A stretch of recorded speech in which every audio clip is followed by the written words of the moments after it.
Hello, Ben here from Lucky Duck Games. Voice reveal, if you like. Nice to meet you all.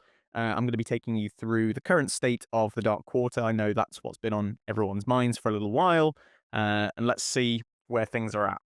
So, launching the app, here we go.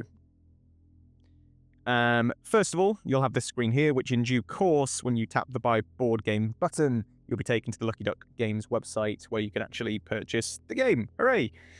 Moving forwards, I'm going to bring up side-by-side shots of Devon's run-through from a few months ago and the mock-up screens, if you like, from a few months before that, so you can see how far the app has progressed since then.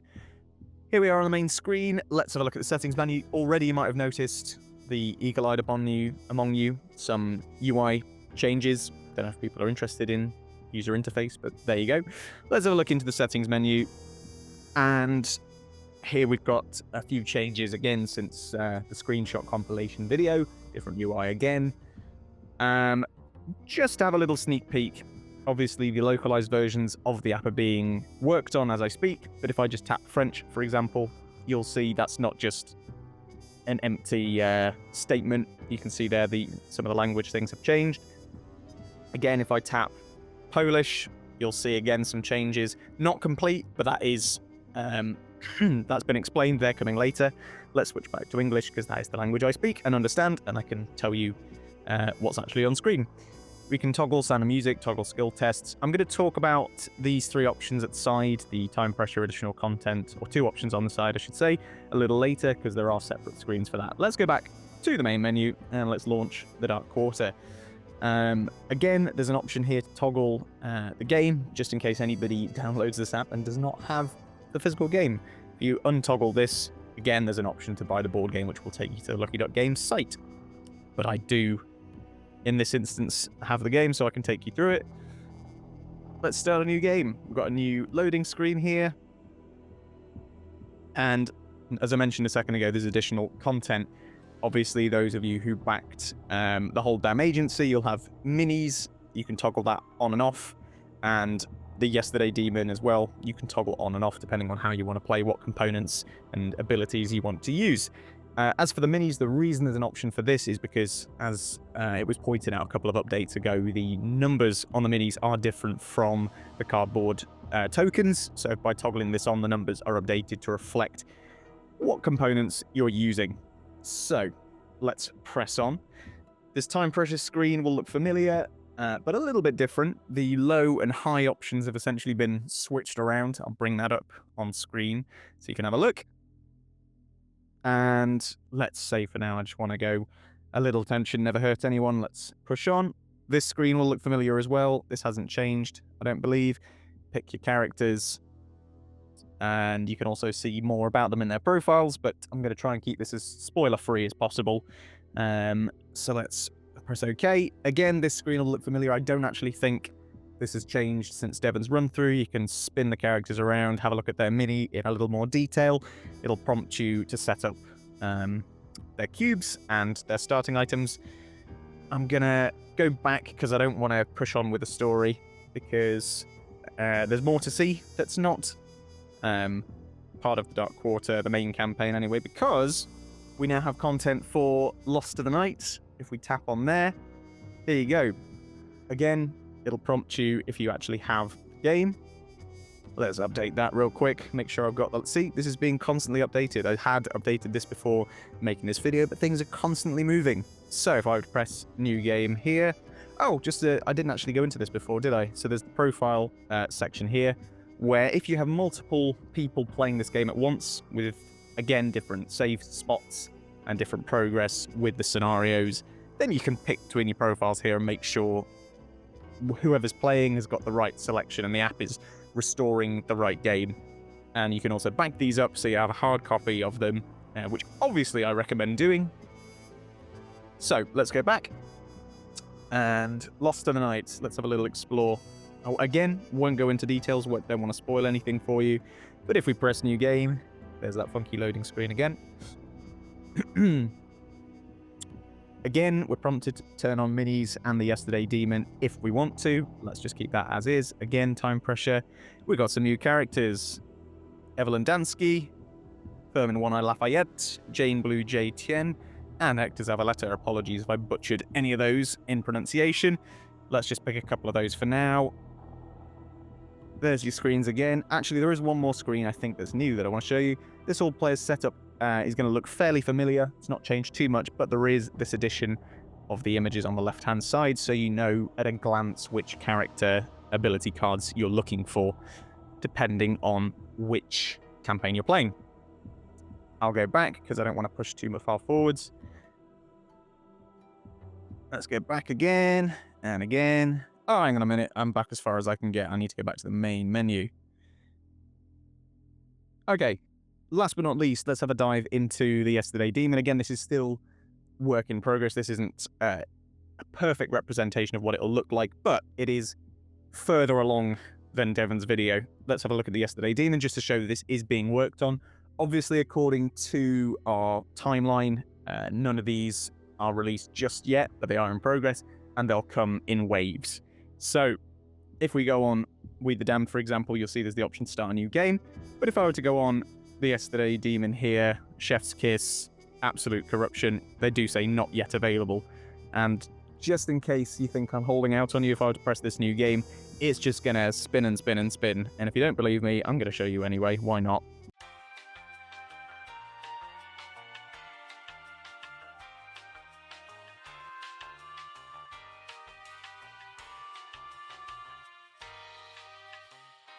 So back we are into the main Yesterday Demon screen. I had to close the app and restart because I broke it, essentially.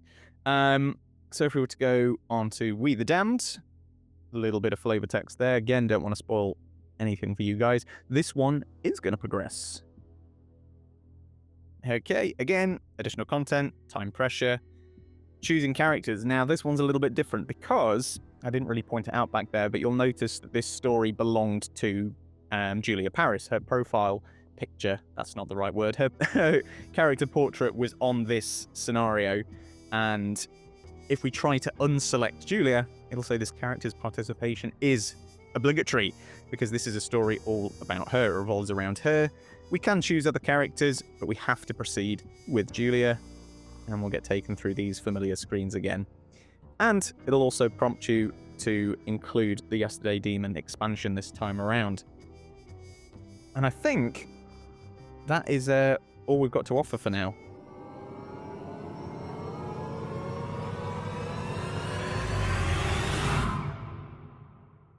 Alright guys, so from this moment on we're going to be entering the spoiler zone, because I have a feeling some of you will be wanting to see more than just UI changes and menu changes, etc. So I'm going to take you through the opening moments of the Lost to the Night campaign. So I'll stress again, spoiler alert, no complaints if you go past this point and you didn't want to.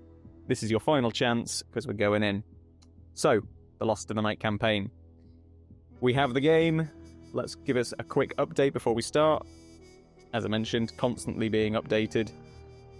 So, let's get started. New game.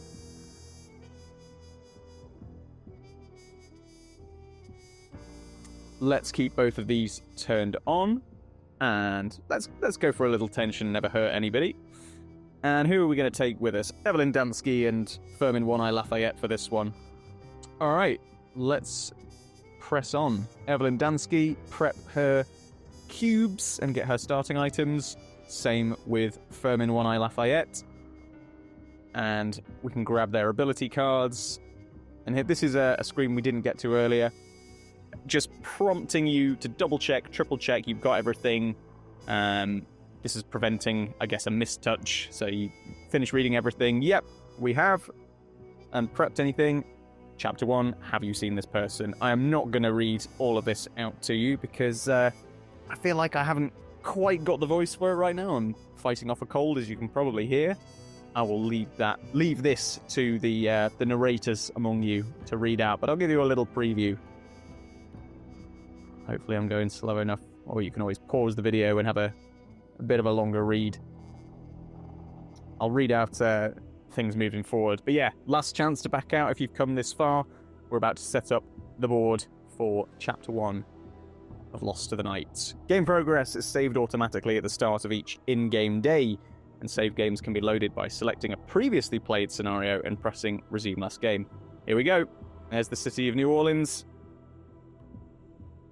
And here's the Alligator Club, the Crescent City's best club for those who share an equal love of music and magic. The club was running as always, though today it was noticeably less crowded. No doubt this was due to Susanna's disappearance. Usually, the girl's magical show was one of the main attractions on a Friday evening. The muscular bouncer Hector Zavaleta stood guard at the entrance. His serious stare was worthy of a native chief, and it welcomed everyone, encouraging stellar behavior from all. He wanted to speak. Blue Jay stood behind the bar today. She had been at the party with Susanna and was the last known person to see her. One of the Alligator's most loyal patrons and a highly respected, well-known witch in the city, Lady Delphine, sat in her usual spot. None of the regulars would question her claim to the table directly next to the show. And a group of regulars has sat around the small table playing a dice game. There's easy money to be earned. The club's backstage connected directly to the rest of the tenement that belonged to Evelyn Dansky. Many of the club's workers rented flats in the same building as their place of work. Igor usually performed with Susanna. A week ago, she had still been here and given a great show. Today, he'd have to perform alone. So far, the police investigation has proved futile, but if one were to start looking into things on their own, it might be worth checking the cops' progress. And this is where the illegal party during which Susanna disappeared took place. The police have already turned the place upside down, but their blinker eyes might have missed something important. All Susanna's friends have already seen the missing person poster bearing her photo. Dozens of these have been hung up around the city. Having one on you would be a must when asking about the girl. Take the following card from the story deck and place it in the team inventory. Along with a bunch of copies of the poster, Evelyn gave everyone involved a walkie-talkie and a sad, encouraging smile. These will help us. If you learn anything, report it to the rest of us right away. And remember, if you need cash, you have my permission to take it from the bar. Whatever you need to help find Susanna. And there you go. That is the opening. I'm not going to go any further than that. But guys, there is a little bit of a preview into Lost to the Night, which should give you an idea that things are moving and being wrapped up very, very soon. And there you go, guys, a sneak peek into all the most recent developments inside the Dark Quarter app. If you've got any questions about anything I covered in this video, please let me know in the comments. I'll try and get back to you as quickly as I can with what information I can get from the dev team. Again, thank you so much for your continued support and patience, and I'll speak to you guys in the next update. Thanks!